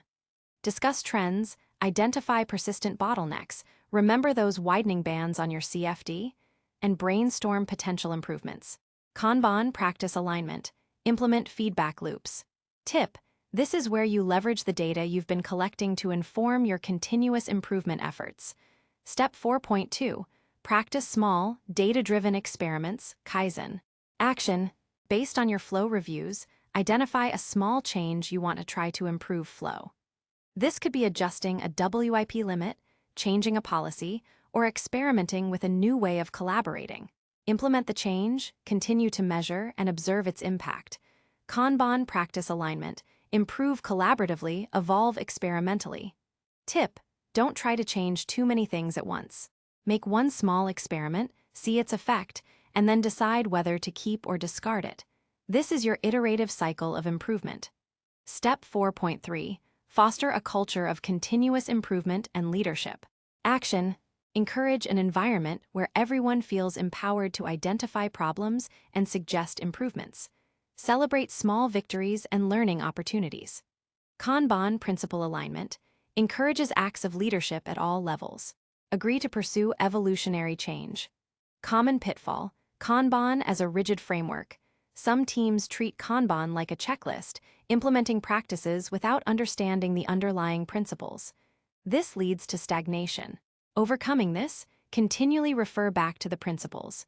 Emphasize that Kanban is a method for discovery and improvement, not a fixed set of rules. The goal is flow, not perfect adherence to every practice. The board and policies are tools to support that flow, not ends in themselves. By following these steps, your team will gradually build and refine a Kanban system that is uniquely suited to its needs. Remember that successful Kanban adoption is less about following a blueprint and more about cultivating a mindset of continuous learning, visibility, and relentless optimization. You're not just adopting a new process. You're embarking on a journey towards a more predictable, efficient, and enjoyable way of building software. Chapter 11. Common pitfalls and advanced topics, sustaining your Kanban journey. By this point, you should feel equipped to implement and operate a basic Kanban system, leveraging its core principles and practices to improve flow and predictability in your software development team. However, like any powerful tool or methodology, successful and sustained Kanban adoption isn't without its challenges. This chapter will illuminate common pitfalls that teams encounter and briefly introduce some advanced Kanban concepts and models that can help you continue your journey of continuous improvement beyond the fundamentals. 11.1. Common pitfalls in Kanban adoption. Ignoring these potential traps can undermine your Kanban efforts and lead to frustration. Being aware of them is the first step to avoiding them. 1. Treating Kanban as just a fancy to-do list, lack of WIP limits. Pitfall. Teams set up a Kanban board but fail to implement or strictly enforce work in progress, WIP limits. Cards simply pile up in columns, leading to a visual representation of chaos rather than a true flow management system. Why it fails. Without WIP limits, the core mechanics of Kanban, the pull system, exposure of bottlenecks, focus on finishing, are not engaged. It's like putting a gauge on a car without any way to actually control the speed. How to avoid. Understand that WIP limits are the defining practice. Start with cautious limits, explain their purpose, Chapter 4, and be disciplined about enforcing them. Use the forced idleness to encourage swarming and problem-solving, not to pull more work. 2. Not defining explicit policies, ambiguity rules, pitfall. Work items move between columns without clear, agreed-upon rules for what done means for each stage or how to handle exceptions. This leads to inconsistent quality, debates, and items being prematurely moved forward. Why it fails. Lack of explicit policies creates friction, guesswork, and delays. Different team members might have different interpretations, leading to confusion and rework. How to avoid. Dedicate time with the whole team to collaboratively define your definitions of done, do, for each stage and a clear definition of ready, do for incoming work, Chapter 6. Display these policies prominently. They should be living documents, revisited and refined regularly. 3. Ignoring metrics and data, blind improvement. Pitfall. Teams implement a board and WIP limits, but neglect to collect and analyze flow metrics like cycle time, lead time, and throughput. Improvements are based on gut feeling rather than objective data. Why it fails. You cannot manage what you do not measure. Without data, you can't objectively assess the impact of changes, identify persistent bottlenecks, or reliably forecast delivery times. How to avoid. Start collecting basic flow metrics from day 1, Chapter 7. Use tools that automate this. Schedule regular flow review meetings to analyze your cumulative flow diagram, CFD, and other charts. Make data-driven decisions about your experiments and improvements. 4. Focusing on busyness over flow, maximizing utilization. Pitfall. Management or team members try to keep everyone 100% busy, believing that maximum utilization equals maximum output. This leads to high WIP and detrimental multitasking. Why it fails. The goal of Kanban is to maximize the flow of value, not individual resource utilization. High utilization often creates long queues and slow throughput, similar to a congested highway system. How to avoid. Educate leadership and team members about the science of flow, Little's Law, Chapter 7. Emphasize that working less, by having strict WIP limits, often means finishing more. Focus on cycle time and throughput as key performance indicators, not individual busyness. 5. Treating Kanban as a project management tool, not a service delivery method. Pitfall. Kanban board is used merely to track project tasks or as a glorified Gantt chart, lacking the focus on continuous improvement of a service, delivering features, fixing bugs, etc. Why it fails. Kanban's power lies in its ability to manage repeatable processes and focus on predictability in long-term service delivery, not just a single project. How to avoid. Emphasize that the board represents your team's service delivery pathway. Focus on the continuous flow of value, not just a specific project end date. Implement all 6 core practices, not just visualization. 11.2 Advanced Topics. Sustaining your Kanban journey. Once your team has a solid grasp of fundamental Kanban and has avoided the common pitfalls, you might encounter situations where the standard practices need to be adapted or scaled. This is where advanced Kanban concepts come into play. 1. Scaling Kanban, flight levels and portfolio Kanban. As your organization matures with Kanban, a single team board might not be enough. Scaling Kanban addresses how to apply Kanban principles beyond a single team to coordinate multiple teams, programs, and even portfolios of work. Flight levels. David J. Anderson and Daniel Vacanti's Flight Levels model helps organizations understand and apply Kanban at different levels of execution and strategy. Flight Level 1, Team Kanban, focuses on optimizing the flow of work within a single team, what this book largely covers. Flight Level 2, Coordination Kanban, links multiple teams or services together, managing dependencies and optimizing flow across several teams working on a common product or initiative. Flight Level 3, Portfolio Kanban, governs strategic initiatives, large programs, and portfolio-level decisions, linking strategic intent to delivery. Portfolio Kanban, a Kanban system specifically designed to manage the flow of large initiatives or strategic themes, rather than individual software features. It helps executives and product leaders prioritize and balance investment across various projects, ensuring strategic alignment from concept to delivery. 2. Enterprise Services Planning, ESB. ESB extends Kanban's application to help organizations manage all their services, not just software development. It provides structured approaches for understanding and improving the delivery of value across an entire enterprise, managing demand and capacity across multiple departments or services, implementing financial management and risk management through Kanban principles. It's a framework for enterprise agility beyond just technology teams. 3. The Kanban Maturity Model, KMM. The KMM is a roadmap for evolutionary change. It describes 7 organizational maturity levels from Level 0, undisciplined, to Level 6, honoring evolution. For each level, it defines observable characteristics, the practices typically adopted, and the benefits achieved. Purpose. The KMM helps organizations assess their current state, understand where they are on their Kanban journey, and identify actionable steps to reach higher levels of maturity. It provides guidance on which practices to adopt next to achieve specific organizational outcomes, e.g., improved predictability, better customer satisfaction, greater innovation. Why it's useful. It prevents teams from trying to implement advanced practices before they've mastered the fundamentals, which can lead to frustration and failure. It guides a sustainable evolutionary path. 11.3 Sustaining your Kanban journey. Kanban is a journey of continuous improvement. The goal is not to reach a static, Kanban-finished state, but to cultivate a culture of ongoing learning and adaptation. Regular review, continually revisit your Kanban board, policies, and metrics. Your workflow is dynamic. your Kanban system must be too. Embrace experimentation.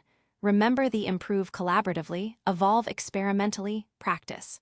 Treat every change, every new policy, or adjustment of a WIP limit as a hypothesis to be tested and measured. Educate and advocate. Share your successes and lessons learned. Help others in your organization understand the benefits of Kanban and how it contributes to the broader organizational goals. Seek external input. Join Kanban communities, attend conferences, read books, or engage with experienced Kanban coaches. External perspectives can provide fresh insights and help you overcome plateaus. Kanban offers a clear, sustainable path to build predictable, efficient, and adaptable software delivery systems. By understanding its principles deeply, avoiding common pitfalls, and embracing the journey of continuous improvement, your team can achieve continuous flow and unlock its full potential. Chapter 12. The evolution continues. Your path to continuous improvement. We've reached the end of our journey through the Kanban method for software development.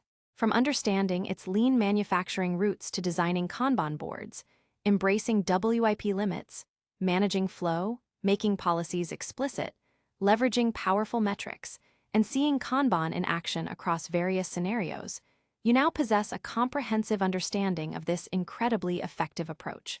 We've also touched upon common pitfalls and ventured into the realms of advanced Kanban concepts. The central message woven throughout these chapters is that Kanban empowers continuous flow and predictable delivery in software development by making work visible and limiting work in progress. It's not about rigid rules or instant transformation, but about evolutionary change, continuous learning, and relentless optimization. Recap of Kanban's core benefits for software teams. Let's briefly revisit the profound impact Kanban can have on your team and organization. Increased predictability. By making your workflow transparent and statistically analyzing your lead and cycle times, you gain the ability to forecast delivery dates with unprecedented accuracy. This predictability reduces stress, enables better planning, and builds trust with stakeholders. Faster delivery and reduced lead times. The unwavering focus on limiting WIP and managing flow ensures that work items move through your system quickly, reducing delays and getting valuable software into the hands of your users sooner. Enhanced quality. Fewer items in progress mean greater focus, less context switching, and more thorough work. Fast feedback loops allow you to catch and correct issues early, leading to higher quality products and reduced technical debt. Reduced stress and improved morale. When teams are not overwhelmed by multitasking, bottlenecks are clear, and progress is visible, the working environment becomes less chaotic and more fulfilling. Team members feel in control, contribute more effectively, and experience the satisfaction of delivering value consistently. Continuous improvement at its core. Kanban is a method for learning. It provides the tools and practices to identify problems, experiment with solutions, and evolve your processes based on real data, fostering a culture of perpetual optimization. Respectful and non-disruptive change. It's start with what you do now. Principle makes Kanban adoption less risky and more palatable for teams and organizations, allowing for gradual, sustainable transformation. Kanban as a lens for continuous learning. Kanban is more than just a set of practices, it's a mindset. It encourages you to look at your work systemically, to see the entire value stream, and to ask critical questions. Where does work get stuck? What prevents us from delivering value faster? Are we focusing on the right things? Are our policies clear enough? Are we truly learning from our experiences? It turns your workflow into a living laboratory, where you can conduct experiments, gather data, and make informed decisions to continuously improve. The Kanban board becomes a focal point for collaboration, conversation, and problem solving. Your path to continuous improvement. What's next? This book is a starting point, not the destination. The true value of Kanban unfolds as you begin to apply its principles and practices in your own environment. Here are your next steps. Start small. Don't try to implement everything at once. Begin by visualizing your current workflow on a simple board. Educate your team. Share the knowledge. Ensure everyone understands the why behind WIP limits and the other core practices. Transparency and shared understanding are paramount. Embrace the WIP limit. This is the most crucial step. It will feel uncomfortable at first, but it will expose your system's true bottlenecks and force necessary conversations. Collect data, start tracking your cycle time and throughput. Even simple manual collection will provide invaluable insights for your first flow reviews. Iterate and evolve.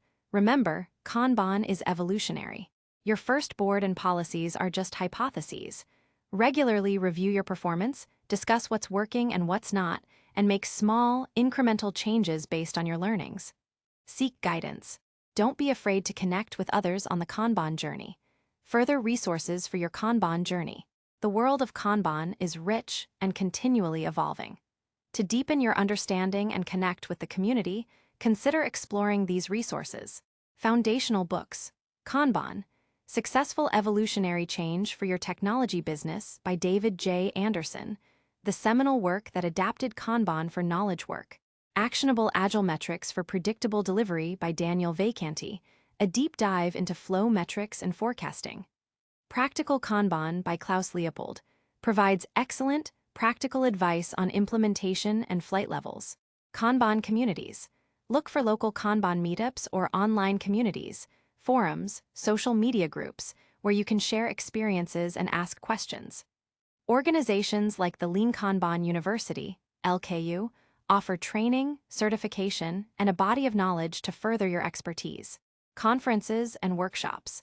Attending industry events focused on Kanban and Lean Agile practices can provide immense learning opportunities and networking. The journey of continuous improvement is never truly finished. As software development continues to evolve, so too will the challenges and opportunities for delivering value. By adopting the principles of Kanban, you equip yourself with a powerful compass and map, guiding your team through the complexities of modern software delivery towards a future of continuous flow. Embrace the evolution and enjoy the flow.